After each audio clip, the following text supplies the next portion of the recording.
दोस्तों, जब पुलिस एक बेकसूर नमाजी के साथ मारपीट करने लगी और जब उसे गिरफ्तार करने लगी, तो अल्लाह की कुदरत ने एक बंदर भेजकर ऐसा करिश्मा दिखाया कि उसको देखकर सारे पुलिस वाले भी हक्के बक्के रह गए और सजदे में गिर पड़े।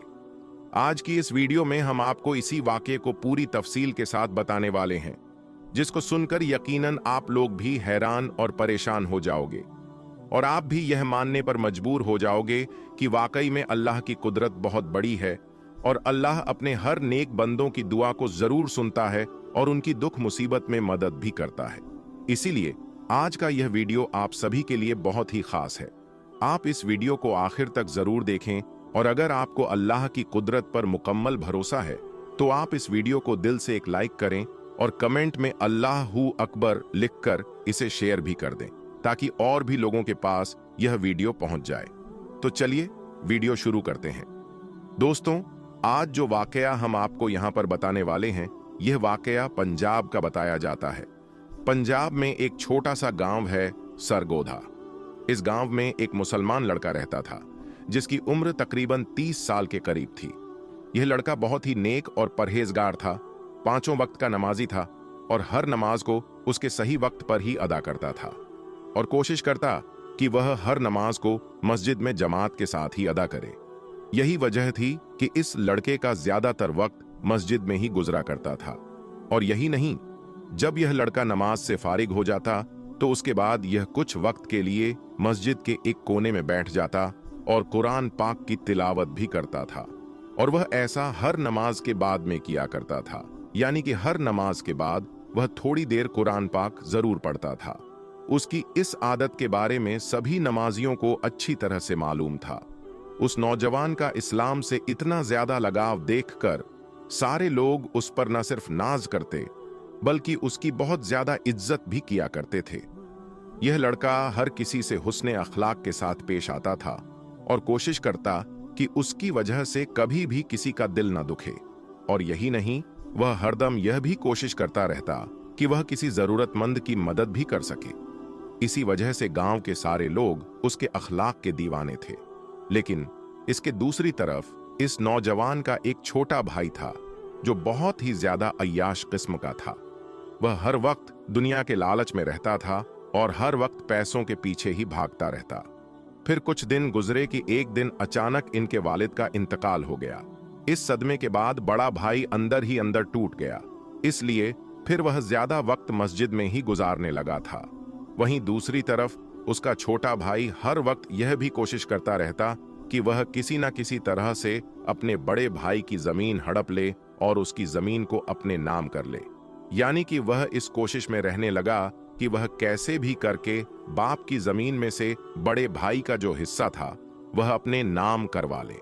इसलिए फिर छोटे भाई ने अंदर ही अंदर बड़े भाई के खिलाफ साजिश रचना शुरू कर दी, मगर वह किसी भी तरह से अपने इस मकसद में कामयाब नहीं हो सका।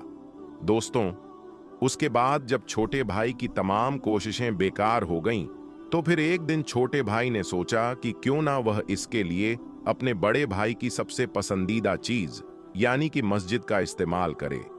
इसलिए फिर वह सोचने लगा कि वह अपने बड़े भाई को मस्जिद के ही किसी काम में फंसवाए। छोटे भाई ने एक प्लान बनाया।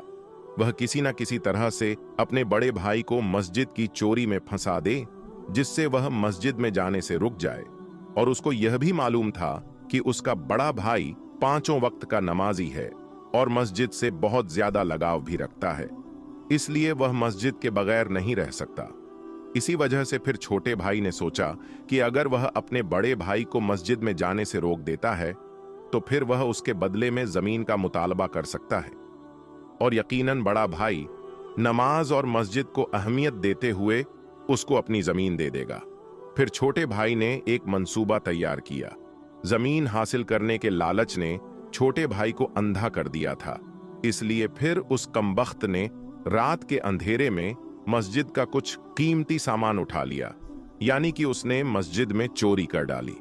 उसने मस्जिद का कुछ कीमती सामान उठाया और अपने घर ले आया और उस चोरी किए हुए सामान को अपने घर में एक खुफिया जगह पर छुपा दिया और फिर पुलिस वालों के पास जाकर अपने भाई पर इल्जाम लगा दिया और कहने लगा, हमारी मस्जिद में चोरी हो गई है और मस्जिद का सामान चुराने वाला और कोई नहीं बल्कि मेरा ही बड़ा भाई है।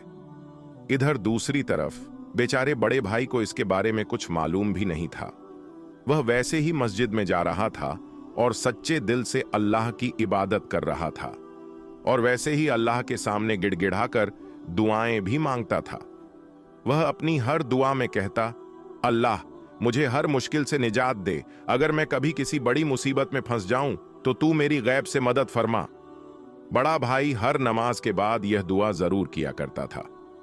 दोस्तों, जैसा कि हमने आपको पहले ही बताया था कि चोरी के बाद में छोटे भाई ने इसका इल्जाम बड़े भाई पर लगा दिया था। इसलिए फिर अगले रोज बड़ा भाई जब नमाज के लिए मस्जिद की तरफ जा रहा था तो पुलिस उसको ढूंढते ढूंढते उसके पास आ पहुंची और मस्जिद के दरवाजे पर पहुंचकर पुलिस के लोगों ने उस नौजवान से कहा, तुम्हें गिरफ्तार किया जाता है। तो यह सुनकर बेचारा बड़ा भाई बहुत घबरा गया। पुलिस वालों से पूछने लगा, मैंने क्या किया है? मेरी क्या गलती है? मेरा कसूर क्या है? मैंने क्या जुर्म किया है? आप मुझे क्यों गिरफ्तार कर रहे हो? बराए मेहरबानी आप मुझे मस्जिद के अंदर जाने दें, मुझे नमाज के लिए देरी हो रही है। इस पर पुलिस वालों ने उसे बताया, तुम पर मस्जिद का कीमती सामान चुराने का इल्जाम लगा हुआ है, इसलिए हम तुम्हें गिरफ्तार करते हैं। यह सुनकर बेचारा बड़ा भाई हक्का बक्का रह गया और सोचने लगा कि यह कैसे मुमकिन है और उस पर यह इल्जाम किसने लगाया होगा, लेकिन उसे कुछ भी समझ में नहीं आ रहा था। इसलिए वह वहीं जमीन पर बैठ गया और अल्लाह से मदद की गुहार लगाने लगा और अल्लाह से दुआ करने लगा। वह कहने लगा, या अल्लाह मेरी इस मुसीबत की घड़ी में मेरी मदद फरमा। अल्लाह तू तो जानता है कि मैं चोर नहीं हूं, मैं कभी किसी की चोरी नहीं कर सकता और ना ही मैंने मस्जिद से यह कीमती सामान चुराया है।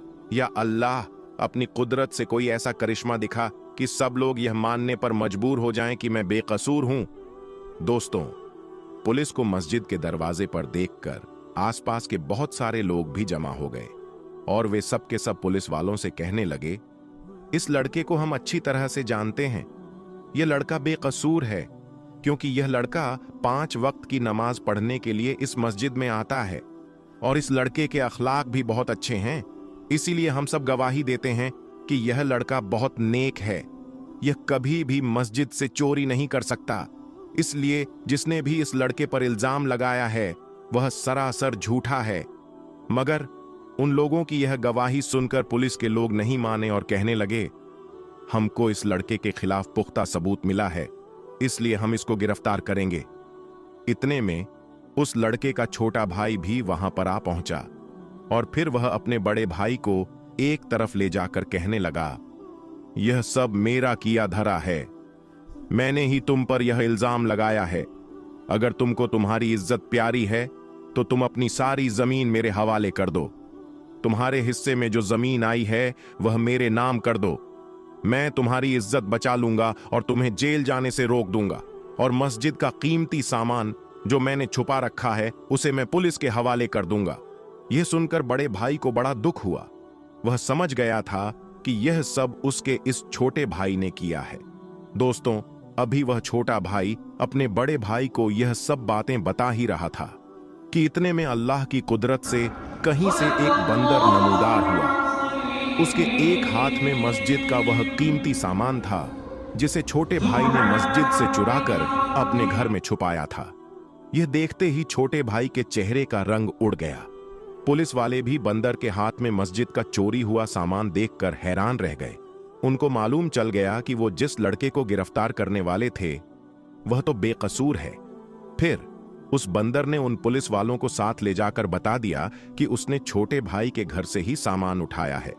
इसलिए फिर पुलिस वालों को मालूम चल गया कि मस्जिद से यह सामान छोटे भाई ने ही चुराया है और फिर यूं सबको मालूम चल गया कि असल चोर तो उसका छोटा भाई है। फिर पुलिस वालों ने छोटे भाई को गिरफ्तार कर लिया और जब उससे पूछताछ हुई तो फिर यह सारी बातें छोटे भाई ने पुलिस वालों को बता दी। इधर वह बड़ा भाई अल्लाह के सामने सजदे में गिरकर अल्लाह ताला का इस बात के लिए शुक्र अदा करता रहा कि ऐन मौके पर अल्लाह ने एक बंदर भेजकर उसकी किस तरह से मदद की और इस तरह से फिर पूरे गांव वालों को उसकी बेगुनाही का सबूत मिल जाता है। यह देखकर सबका अल्लाह पर भरोसा और भी ज्यादा मजबूत हो गया। दोस्तों, आपको आज का यह वाकया कैसा लगा? आप कमेंट बॉक्स के जरिए से इसके बारे में हमें जरूर बताएं। प्यारे दोस्तों, अल्लाह वह है जो इंसान के किसी भी नुकसान को दूर करने में मदद कर सकता है, क्योंकि यह उसकी ख्वाहिश और उसकी ताकत के बिना नहीं हो सकता। अल्लाह के नाम और उसकी तारीफों को जानना इंसान को फितरत के किसी भी रूप की पूजा करने से मुक्त करता है, क्योंकि सृष्टि कमजोर है और निर्माता अल्लाह की जरूरत है। अल्लाह को याद रख, अल्लाह तुझे याद रखेगा। अस्सलाम वालेकुम प्यारे दोस्तों, इसी तरह की इस्लामी घटनाओं और वाकयात से रूबरू होते रहने के लिए आज ही सब्सक्राइब करें हमारे चैनल को और साथ ही बेल आइकन को प्रेस करें। दोस्तों, एक लड़की की शादी को 7 साल का अरसा बीत गया, मगर वह औलाद की नेमत से महरूम थी। उसके घर में कोई औलाद नहीं हुई थी।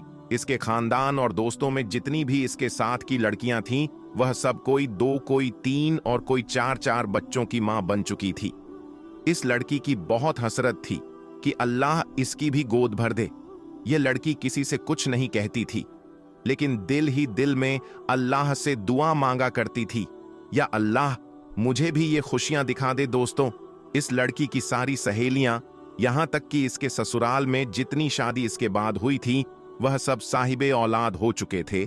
जहां इस लड़की को ससुराल वालों की चुभती हुई नजरों और सवालों का सामना करना पड़ता, वहीं वह खुद भी हर पल अपनी सूनी गोद की वजह से दुखी और परेशान रहती। उसने हिम्मत करके अपना चेकअप भी करवाया, लेकिन यह चीज देखकर और भी ज्यादा तकलीफ होती कि रिपोर्ट में डॉक्टर ने बताया था कि औलाद होने की उम्मीद नहीं है, जिस वजह से वह हर वक्त दुखी रहने लगी। मगर दिल में एक उम्मीद भी रहती कि अल्लाह चाहे तो कुछ भी नामुमकिन नहीं।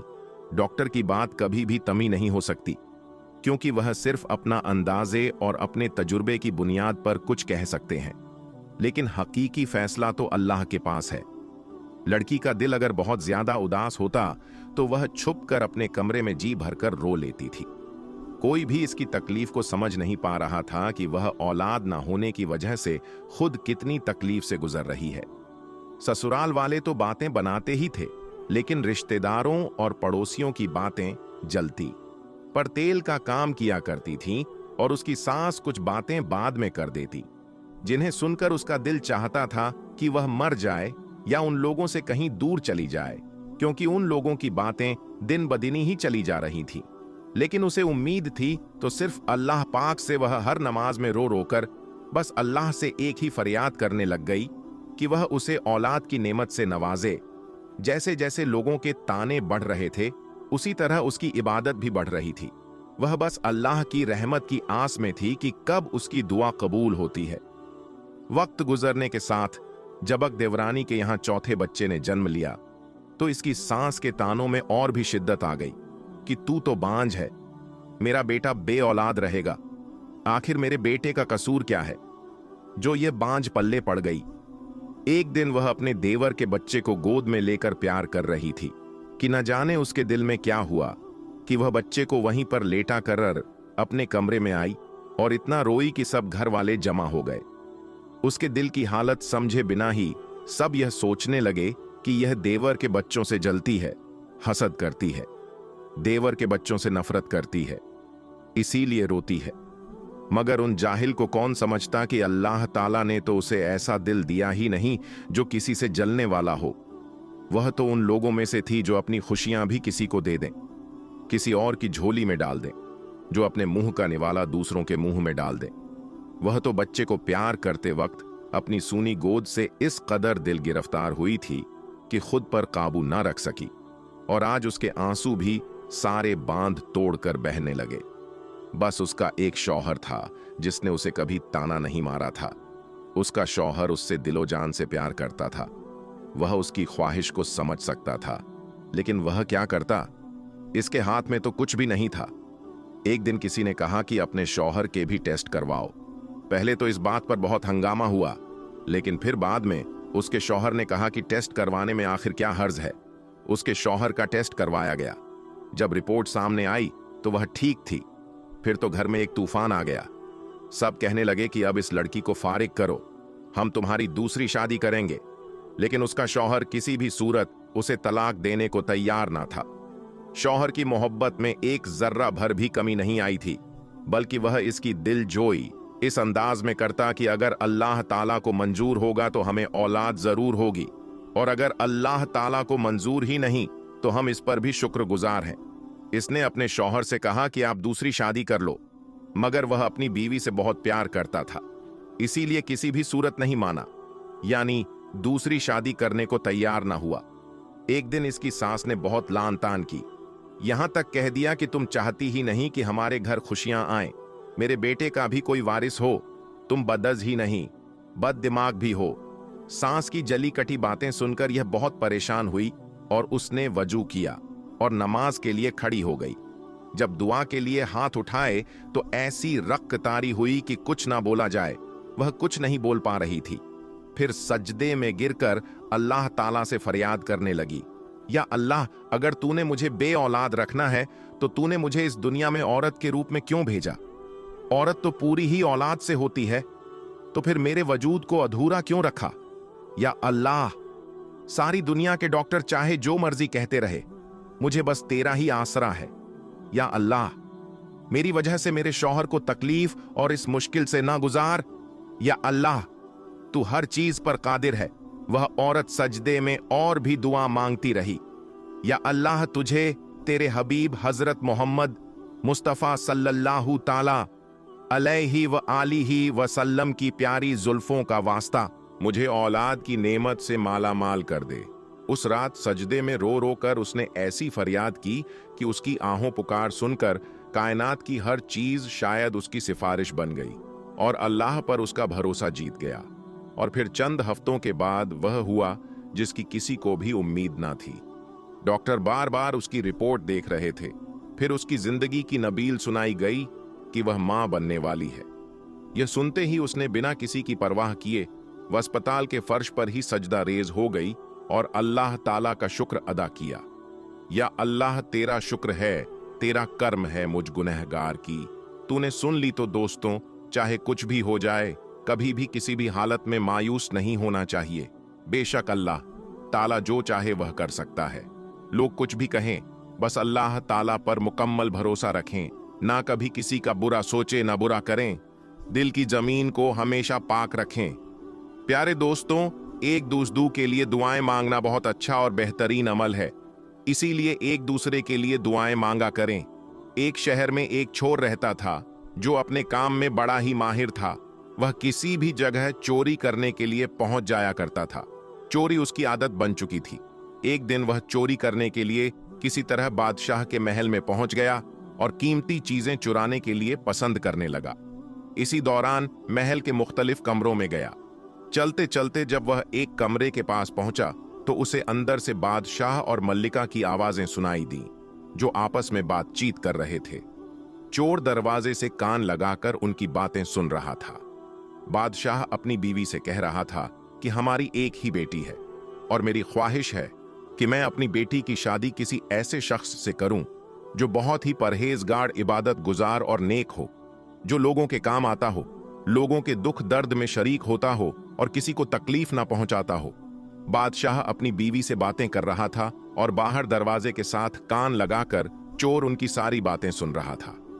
इसी दौरान चोर के दिमाग में ख्याल आया कि क्यों ना मैं कोई ऐसा तरीका अपनाऊं कि बादशाह अपनी बेटी की शादी मुझसे कर दे। मैं बादशाह की अपने दामाद के हवाले से खूबियां सुन चुका हूं, लिहाजा मुझे एक बहरूपियां और सू के साथ गुजरेगी। चोर ने वहीं खड़े खड़े प्लान बना लिया कि कैसे मैं बादशाह को धोखा दूंगा ताकि वह अपनी बेटी की शादी मुझसे कर दे, क्योंकि बादशाह की कोई नरीना औलाद नहीं थी, यानी बादशाह के कोई लड़का नहीं था। इसलिए बादशाह की मौत के बाद मैं ही इस मुल्क का बादशाह बन जाऊंगा और उसकी सारी दौलत का मालिक भी मैं अकेला ही बनूंगा। यह प्लान बनाकर चोर ने चोरी का इरादा खत्म किया और दिल में ख्याल किया कि अब मैं चोरी नहीं करूंगा और नेकी और रहम दिल्ली का ढोंग रचाकर कहीं डेरा डाल लेता हूं ताकि बादशाह अपनी बेटी की शादी मुझसे कर दे और यूं मेरा मंसूबा कामयाब हो जाएगा। चोर महल से निकलकर अपने घर की तरफ चल पड़ा। सारे रास्ते वह यही सोचता रहा कि कौन सा तरीका अपनाया जाए कि बादशाह को अपनी उम्मीदें मुझ में नजर आ जाएं और वह मुझे अपना दामाद बना ले। घर पहुंचकर अपने बिस्तर पर लेटा और बादशाह का दामाद बनने का ख्वाब लेकर सपनों की दुनिया में चला गया। अगले दिन वह चौर उठा और शहर के करीब एक जंगल में चला गया और अपने मंसूबे के तहत वहां पर उसने एक कुटिया बनाई जिसमें उसने रिहाइश इख्तियार कर ली, यानी वहां रहने लगा। चोर ने खाना बदोश की जिंदगी नेक और परहेजगार बनने के लिए नहीं, बल्कि अपनी ख्वाहिश को पूरा करने के लिए की थी। इसलिए उसने वहां पर रहकर इबादत रियाजत की अदाकारी शुरू कर दी। उस जंगल में आने जाने वाले शिकारी जब उस कुटिया में एक शख्स को इबादत व रियाजत में मसरूफ देखते तो उससे बड़ा मुतासिर होते और शहर जाकर उसकी बातें करते। यूं आहिस्ता आहिस्ता उस चोर की बहुत शोहरत होने लगी, जिसकी खबर बादशाह सलामत को भी हो गई कि जंगल में एक बहुत ही नेक परहेज गाड़मुत की इबादत गुजार शख्स है जो दुनिया वालों से दूर अपनी अलग ही दुनिया बसाए हुए हैं। बादशाह ने अपने कारिंदे को उस शख्स की खबर लेने के लिए भेजा तो उन्होंने वापस आकर बादशाह को सारी सूरतें हाल से आगाह किया कि कुटिया में मौजूद फकीराना लिबास में मतलब उस शख्स हर वक्त इबादत में मसरूफ रहता है। बादशाह ने अपनी बीवी से उस शख्स के हवाले से बात की कि शहर के करीब जंगल में एक ऐसा शख्स मौजूद है जो मेरी उम्मीदों पर पूरा उतर रहा है, क्योंकि वह बहुत ही इबादत गुजार, परहेजगार और नेक इंसान है और हमें ऐसे ही किसी शख्स की तलाश थी जिसे मैं अपना दामाद बना सकूं। मल्लिका ने कहा कि अगर ऐसा शख्स मिल गया है तो आप देर ना करें, कहीं ऐसा ना हो कि वह शख्स हमसे दूर चला जाए और यह सुनहरा मौका हमारे हाथों से निकल जाए। आप अपना पैगाम फौरन उस शख्स के पास पहुंचा दें।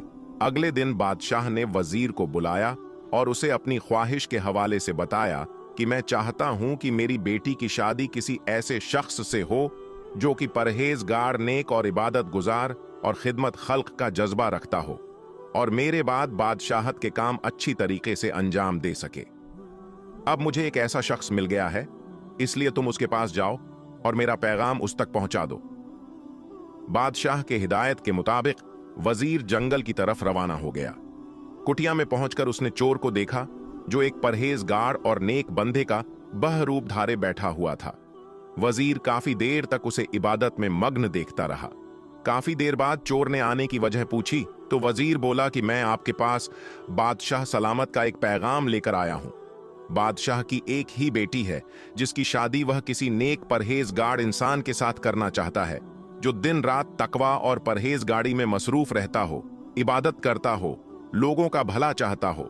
लिहाजा आपकी शोहरत सुनकर बादशाह सलामत ने पैगाम भेजा है कि आप उनकी बेटी से शादी कर लें। चोर यह सुनकर कुछ देर के लिए खामोश हो गया। चोर ने यह बहरूपियां जत में इसी वजह से मसरूफ रहा था। नेकी और परहेज गाड़ी के कामों में लगा रहता था। कुरान मजीद के करिश्मे का एक ऐसा सच्चा वाकया बताने वाले हैं कि जिसको सुनकर आप सभी दोस्तों का दिल खुश हो जाएगा और आप कमेंट बॉक्स में सुभान अल्लाह लिखने पर मजबूर हो जाएंगे। अगर आप भी मानते हैं कि कुरान मजीद में दुनिया के तमाम मसलों का हल मौजूद है तो आप इस वीडियो को दिल से एक लाइक जरूर कीजिएगा। लेकिन दोस्तों, वीडियो शुरू करने से पहले आप लोगों से एक छोटी सी गुजारिश है। अगर आप हमारी वीडियो पहली बार देख रहे हैं और आपने हमारे इस सब कुछ कुरान पाक के पीछे है, अल्लाह ताला ने जब कुरान मजीद को जमीन पर उतारा यानी नाजिल किया तो इस कायनात के तमाम मसलों को सुलझाने का तरीका भी कुरान पाक में अता फरमा दिया। कुरान पाक का सही इल्म रखने वाला कुरान पाक से हर मुश्किल से मुश्किल मसले का हल निकाल लेता है। दोस्तों, अमेरिका के शिकागो शहर के एक हॉस्पिटल में एक अजीब सा मामला उलझ गया। देखिए कि किस तरह से इस मुश्किल मसले को कुरान पाक की एक आयत ने एक चुटकी में सुलझा दिया। इसको देखकर डॉक्टर ही नहीं बल्कि वहां खड़े तमाम लोगों ने वहीं खड़े खड़े इस्लाम कबूल कर लिया और तमाम लोग मुसलमान हो गए। दोस्तों, दरअसल हुआ यह कि अमेरिका के शिकागो में 2 डिलीवरी के केस दरअसल एक साथ आ गए, जिसमें एक औरत को लड़का पैदा हुआ और दूसरी औरत को लड़की पैदा हुई। इस हॉस्पिटल का यह निजाम था, मतलब यह सिस्टम था कि बच्चों की पैदाइश के बाद बच्चों की कलाई पर उसकी मां के नाम का एक स्टिकर लगा दिया जाता था। लेकिन दोस्तों, उस दिन हुआ यह कि कुछ नर्स वहां पर काम कर रही थी। वह कुछ जल्दबाजी में थी वह बच्चों की कलाई पर स्टिकर लगाना भूल जाती है, जिसकी वजह से वह दोनों बच्चे मिक्स हो जाते हैं। अब यह अंदाजा लगाना मुश्किल हो रहा था कि इनमें से बेटा किस औरत का है और बेटी किस औरत की है। इस मसले को देखकर हॉस्पिटल के तमाम डॉक्टर हैरान और परेशान हो गए और सोचने लगे कि इस मसले का हल कैसे सुलझाया जाए। उन्हें इसका कोई आसान तरीका सोचना था, इसलिए वह पास में ही एक दूसरे मुस्लिम डॉक्टर के पास गए जो इराक के रहने वाले मुस्लिम डॉक्टर थे। वह डॉक्टर उस मुस्लिम डॉक्टर के पास गए और कहने लगे, डॉक्टर साहब, तुम तो कहते थे कि कुरान मजीद में दुनिया के तमाम मसलों का हल मौजूद है। अब हमें तुम ही बताओ कि हमारे हॉस्पिटल का यह मसला कैसे सुलझे। यह सुनकर इराक का वह डॉक्टर मुस्कुराने लगा और कहने लगा, बेशक कुरान मजीद में तमाम मसलों का हल मौजूद है और मैं आपको इस मसले का हल भी जरूर बताऊंगा, लेकिन इसके लिए मुझे थोड़ा सा वक्त चाहिए। उसके बाद वह इराक के बड़े बड़े आलिम से मिला और उससे इन मसले का जिक्र किया कि अब वही बताए कि कुरान मजीद में इस मसले का क्या हल है। उन लोगों ने डॉक्टर से बहुत सारी बातें भी सुनी, फिर कहा कि बेशक कुरान पाक में इसका भी हल मौजूद है और कहने लगे कि कुरान पाक की सूरा यूनुस की एक आयत है जिस पर गौर करने पर हमें इस मसले का हल मिल जाता है। उस आयत का तर्जुमा है कि एक मर्द की हिस्सेदारी दो औरतों के बराबर होती है, यानी कि लड़के की मां का दूध लड़की की मां के दूध से डबल होता है। और साथ में उन आलिम ने हजरत अली रजी अल्लाह ताला अन के दौर का एक वाकया भी बयान किया था। उन आलिम ने बताया कि एक मर्तबा हजरत अली शेर खुदा रजी अल्लाह ताला अनहु के जमाने में दो औरतों ने भी एक साथ बच्चे जने। रात काफी अंधेरी थी, इसमें से एक औरत को लड़का पैदा हुआ तो दूसरी को लड़की पैदा हुई। अंधेरा होने की वजह से उनको यह मालूम नहीं चल सका कि कौन सा बच्चा किस औरत का है, जिस वजह से उन दोनों में झगड़ा हो गया, यानी उन दोनों औरतों में झगड़ा होना शुरू हो गया। वह दोनों औरतें कहने लगीं कि बेटा उसका है। मसला बहुत ज्यादा उलझ गया था दोस्तों। आखिरकार दोनों औरतों को जनाबे अली रजी अल्लाह ताला अन्हो की बारगाह में पेश किया गया। हजरत अली रजी अल्लाह ताला अन्हो के सामने दोनों औरतें कहने लगीं कि लड़के की मां मैं हूं हजरत अली रजी अल्लाह ताला अन्हो। दोनों औरतों की बातों को सुने, उसके बाद फरमाया कि तुम अपना दूध छातियों से निकालकर मेरे पास एक बर्तन में लेकर आना। चुनांचे उसके बाद वह दोनों औरतें गईं और अपना अपना दूध निकालकर ले आईं। अब हजरत अली रजी अल्लाह ताला अन्हो ने दोनों औरतों के दूध को तोला, यानी कि उसके दूध का वजन किया, तो आपने देखा कि एक औरत का दूध दूसरी औरत के मुकाबले में 2 गुना पाया गया। फिर आपने फरमाया कि जिस औरत का दूध भारी है, यानी जिसका दूध वजनी है, लड़का उसी का है। यह सुनकर लोगों ने जनाबे अली रजी अल्लाह ताला अन्हो से पूछा कि आपने यह मसला चुटकी में कैसे हल कर दिया। आपने फरमाया कुरान पाक में इरशाद है कि खुदा ने मर्द को हर चीज में फजीलत दी है, यहां तक कि खाने में भी एक मर्द की हैसियत एक औरत की बनिस्बत दोगुनी होती है। बस इसी हकीकत के पेशे नजर मैंने सोचा कि जिस औरत का वजनी दूध होगा वही बेटे की मां होगी, और फिर वही फैसला मैंने सुनाया है दोस्तों। आलिम की इन्हीं बातों को सुनने के बाद इराक का वह डॉक्टर उसी शिकागो हॉस्पिटल में वापस गया और उन डॉक्टरों को कुरान पाक की इस आयत के बारे में भी बताया, उसका मतलब भी समझाया। इराक के डॉक्टर ने कहा कि कुरान मजीद के हिसाब से औरतों के दूध का वजन किया जाए, यानी कि इसको तोला जाए। जिस औरत के दूध वजनी होगा बेटा उसी औरत का होगा। इसलिए उसके बाद उन दोनों औरतों के दूध का वजन किया गया तो देखा गया कि पहली औरत के मुकाबले दूसरी औरत का दूध का वजन 2 गुना है। इसमें विटामिन ग्लूकोज की मिकदार भी पहली औरत के मुकाबले 2 गुना पाई गई। तो दोस्तों अब यह साबित हो चुका था कि लड़के की मां कौन है और लड़की की मां कौन सी औरत है, यानी अब बेटा और बेटे की मां का फैसला हो चुका था। इराक के इस डॉक्टर ने अमेरिकन डॉक्टर को बताया कि कुरान पाक कहता है कि एक मर्द की हिस्सेदारी 2 औरतों के बराबर होती है, और यहां तक कि गीजा भी। दोस्तों यह देखकर शिकागो के हॉस्पिटल के डॉक्टरों को समझ में आ चुका कि साइंस और डॉक्टर कुरान पाक के पीछे हैं, यानी कुरान पाक ने दुनिया के हर मसले का हल बता दिया। अब दोस्तों वह डॉक्टर इस्लाम में दाखिल होने के उतावले होने लगे, मगर अभी भी उनके दिल में कुछ हसरत बच रही थी, जिसके लिए उस बच्चे और उनके बाप का डीएनए टेस्ट करवाना चाहते थे। दोस्तों उसके बाद उन डॉक्टरों ने उस लड़के और उसके बाप का सैंपल लेकर दोनों का डीएनए टेस्ट किया, तो उसकी जो रिपोर्ट आई वह देखकर उन डॉक्टरों के भी होश उड़ गए, क्योंकि बाप और बेटे का डीएनए सेम था और जैसे कुरान पाक में इरशाद फरमाया गया वैसा ही हुआ। दोस्तों, उम्मीद करते हैं कि आपको आज की हमारी ये वीडियो जरूर पसंद आई होगी। अगर आपको ये वीडियो पसंद आया हो तो इस वीडियो को दिल से लाइक करें और ज्यादा से ज्यादा लोगों तक इस वीडियो को शेयर करें, क्योंकि हदीस पाक में वाजहगा है कि दीन इस्लाम की बातों को दूसरों तक पहुंचाना सदका ए जारिया गीदे, आपका भी दिल खुश हो जाएगा। आज की वीडियो को आखिर तक जरूर देखें और अगर आपको अल्लाह के प्यारे नबी हजरत मोहम्मद मुस्तफ़ा सल्लल्लाहु अलैहि वसल्लम से सच्ची मोहब्बत है, यानी आप आशिक रसूल हैं, तो बस इस वीडियो को एक लाइक करके कमेंट में या रसूल अल्लाह जरूर लिखें। देखते हैं कितने आशिक रसूल आज की इस वीडियो को देख रहे हैं। तो चलिए दोस्तों, शुरू करते हैं आज की वीडियो। दोस्तों, हजरत हलीमा सादिया रजल्लाह ताला अन्हा, जिन्होंने अल्लाह के पैगंबर हजरत मोहम्मद मुस्तफ़ा का बचपन में परवरिश की, जो आपकी दाई मुबारका भी है, यानी आपकी रजाई वालिदा रही है। हजरत हलीमा सादिया रजी अल्लाह ताला अन्हा फरमा है कि जब से मोहम्मद मेरी जिंदगी में आया तो उनकी बरकत से मेरी तो जिंदगी ही बदल गई। आपकी बरकत इतनी थी कि जिनको देखकर हमने मोहम्मद का नाम ही बरकत वाला बच्चा रख दिया। हजरत हलीमा सादिया रजी अल्लाह ताला फरमा है कि एक बार हमारे यहाँ पर सूखा पड़ गया, सबके जानवर भूख से मरने लगे, मगर जिस तरफ हमारे बच्चे बकरियों को लेकर जाते तो हमारी बकरियां खूब खाकर वापस आती, यानी कि हमारी बकरियां अच्छी तरह से पेट भर कर वापस आती। यह देखकर सारे गांव वाले अपने बच्चों को डांट कर कहने लगे कि जिस तरफ हलीमा सादिया की बकरियां चरने जाती हैं वहां पर तुम लोग क्यों नहीं जाते हो। उसके बाद में गांव वालों के दूसरे बच्चे भी अपनी अपनी बकरियां लेकर हलीमा सादिया की बकरियों के साथ ले जाने लगे। अब सब लोगों की बकरियां साथ साथ चरने लगी, यानी कि हलीमा की बकरियां और गांव वालों की बकरियां साथ में चरने लगी। मगर यह देखकर गांव वाले हैरान रह गए कि सबकी बकरियां साथ में चर रही हैं, लेकिन हलीमा की बकरियों का पेट तो भर रहा है और बाकी की बकरियां भूखी रह रही हैं।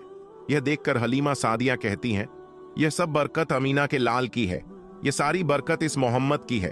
और यही नहीं, हजरत हलीमा सादिया रजी अल्लाह ताला अन्हा कहती हैं कि गांव में जब भी किसी की बकरी बीमार हो जाती तो गांव वाले उस बकरी को लेकर हमारे घर आते और मोहम्मद का नन्हा सा हाथ बीमार बकरी पर फेर देते तो वह बकरी फौरन ठीक हो जाती। और यही नहीं, अगर गांव में कोई बच्चा बीमार हो जाता तो उस बीमार बच्चे पर मोहम्मद का हाथ फेर देते तो वह बिल्कुल ठीक हो जाता। प्यारे दोस्तों, अल्लाह के पैगंबर हजरत मोहम्मद मुस्तफ़ा सल्लल्लाहु अलैहि वसल्लम जब हजरत हलीमा सादिया के पास में परवरिश पा रहे थे और जब आपकी उम्र मुबारक 30 साल की हो गई थी, तो एक दिन हलीमा सादिया की सगी बेटी अपनी मां से कहने लगी, यानी कि आप सल्लल्लाहु अलैहि वसल्लम की मुंह बोली बहन अपनी मां हलीमा सादिया से कहने लगी कि जब मैं बकरी चराने के लिए जाती हूं तो मेरा वहां पर भाई मोहम्मद के बगैर दिल नहीं लगता। ये मेरी मां, मेरा एक काम करो, जब मैं बकरियां चराने के लिए जाऊं तो मेरे भाई मोहम्मद को भी मेरे साथ में भेज देना। तो यह सुनकर हजरत हलीमा सादिया रजी अल्लाह ताला अन्हा कहने लगी, नहीं बेटी, अभी मोहम्मद बहुत छोटा है, अभी यह बहुत नरम नाजुक है, कहीं इसको धूप लग गई तो देखो कितना हसीन और मुबारक चेहरा है, मैं इसको तकलीफ नहीं दे सकती, यह तो मेरा शहजादा है। अगर मोहम्मद के पांव में कोई पत्थर चुभ जाए, अगर जंगल में जाते हुए मोहम्मद के पैरों में कोई कांटा चुभ गया तो अब भी यह बहुत छोटा है, इसीलिए मैं इसको तुम्हारे साथ जंगल में नहीं भेज सकती। जंगल में जानवर इसको तकलीफ पहुंचाएंगे, वह इसको मशक्कत में डाल देंगे। यह सुनकर हजरत हलीमा सादिया की बेटी कहने लगी, ए मां, तुम धूप की बात करती हो, जब मैं कभी भाई मोहम्मद के साथ में बाहर जाती हूं तो आसमान से बादल आकर हम पर साया करते हैं, और अम्मी जान तुम जंगलों के जानवरों की बात करती हो, तो सुनो, जंगल के जानवर भाई मोहम्मद के मुंह को चूमते हैं, जानवर तो उसको सजदा करते हैं। और यही नहीं, जब भी हम भाई मोहम्मद के साथ बकरियां चराने के लिए जाते हैं तो हमारे सब काम आसान हो जाते हैं, हमारी बकरियां भी इधर उधर नहीं जाती। जब हजरत हलीमा सादिया की बेटी बार बार इसरार करने लगी तो हजरत हलीमा सादिया ने इजाजत दे दी। उसके बाद दूसरे दिन अल्लाह के पैगंबर हजरत मोहम्मद मुस्तफ़ा सल्लल्लाहु अलैहि वसल्लम अपनी बहन और बकरियों के साथ जंगल में बकरियां चराने के लिए निकल पड़े। आसमान से एक बादल का टुकड़ा आप पर साया किए हुए था। इस तरह से 4-5 दिन आप सल्लल्लाहु अलैहि वसल्लम अपनी मुंह बोली बहन के साथ बकरियां चराने के लिए जाते रहे। एक दिन हजरत हलीमा सादिया रजी अल्लाह ताला अन्हा ने आप सल्लल्लाहु अलैहि वसल्लम को रोक दिया और कहने लगी, बेटे मोहम्मद, आज के बाद तुम बकरियां चराने के लिए नहीं जाओगे, क्योंकि अब मैं तुम्हें और तकलीफ नहीं दे सकती। ऐ मेरे बेटे, मुझे तुमसे बहुत मोहब्बत है।